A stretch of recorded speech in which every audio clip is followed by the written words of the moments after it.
Bonsoir à tous et bonsoir à toutes.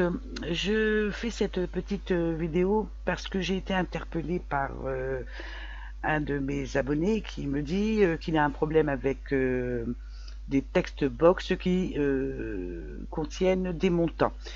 Ces text box renvoient une donnée alphabétique sur le tableau Excel, ce qui est tout à fait normal puisque nous sommes dans des text box. Je lui avais donné une ligne de code, mais c'est pareil, je ne m'étais pas aperçu, ça ne correspondait pas à son besoin, à savoir que la text box doit renvoyer une valeur monétaire. Eh bien, on va tout de suite regarder comment résoudre ce problème.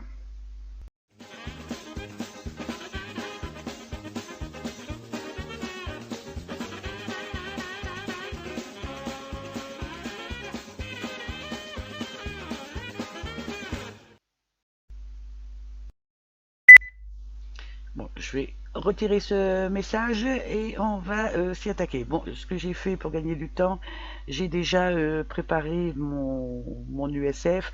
Alors bien entendu, j'ai fait un USF tout simple. Je vous le montre, le voilà. Donc je mets le détail de l'opération, la somme au débit et la somme au crédit et avec un bouton de commande validé. Hein, c'est tout simple.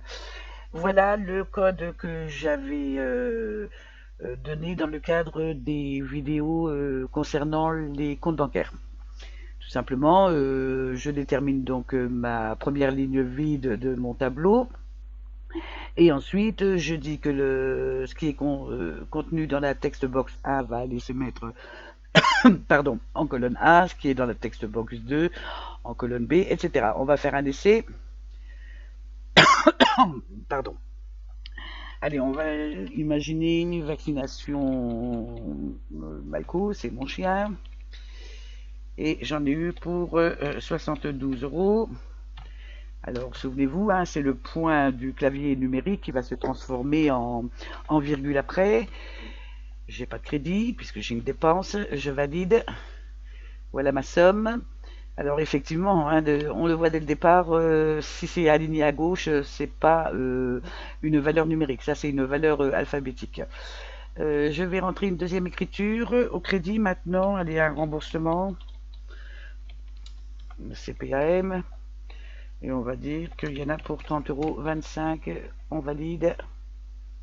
Là aussi, regardez, c'est à gauche, donc à mon avis, je vais peut-être faire un petit zoom.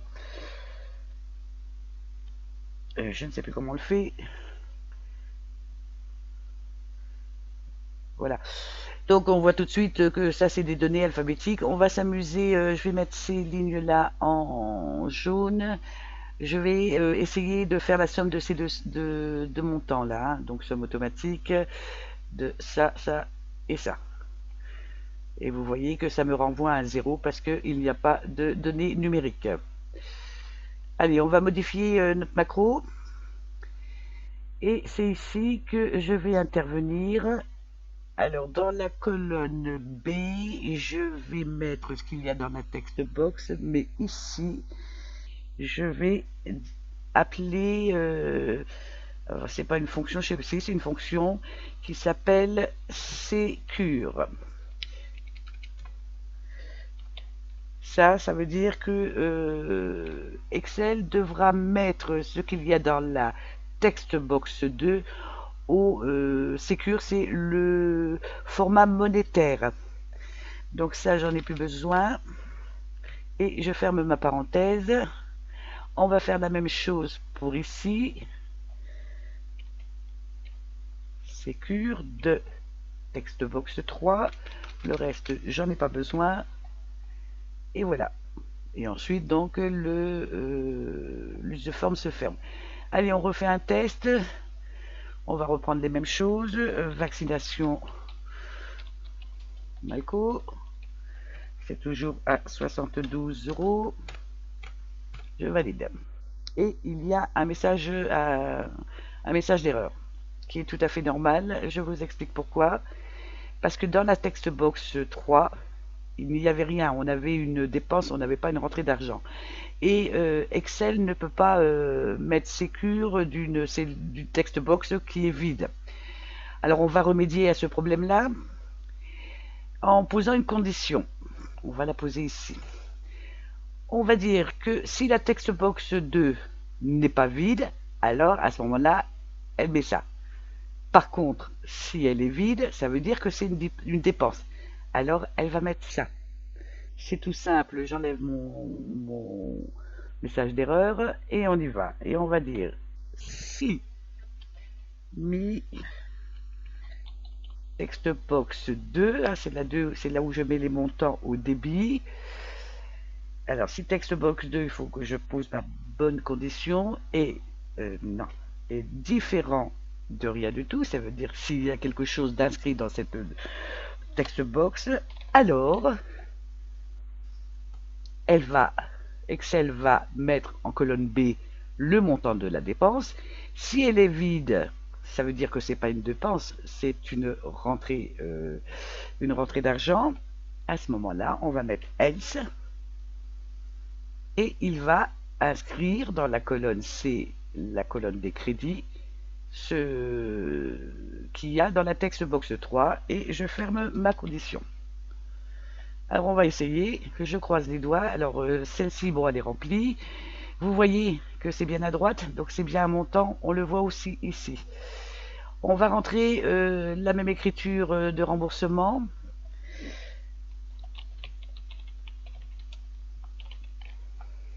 Donc là, c'est une rentrée. 30,25 €. Et je valide. Donc vous voyez déjà qu'il n'y a plus de message d'erreur. Donc ma condition est bien posée. Bon, maintenant, j'en suis quasiment certaine hein, que ce sont des valeurs numériques. On va quand même vérifier. On va mettre tout ça en bleu. Et on va faire la somme. Donc la somme de quoi? La somme de ça, ça, ça. Et on a bien 72 plus 30,25, c'est bien, le total est bien à 102,25. Attention, hein, là je suis en débit, mais mon chiffre est posé dans la colonne débit, mais de façon positive. Donc c'est pour ça qu'il me fait bien le total. Hein, on pourrait s'amuser à faire ce qui est complètement, enfin c'est pas juste. Ça, non, plutôt, je recommence. Ça moins ça, on aura un chiffre négatif. Vous voyez, c'est bien une donnée numérique qu'on a ici et ici, puisque l'opération s'effectue dans le bon sens. Bon, bah, j'espère avoir répondu aux attentes de l'internaute, je ne sais plus son prénom, Souliman, je crois. Oui, c'est ça. Et n'hésitez pas à m'interpeller s'il y a quelque chose qui ne va pas. Je tâcherai d'y répondre rapidement. Je vous souhaite une bonne soirée. N'hésitez pas à parler de ma chaîne autour de vous. Et puis, je vous dis à très bientôt. Au revoir.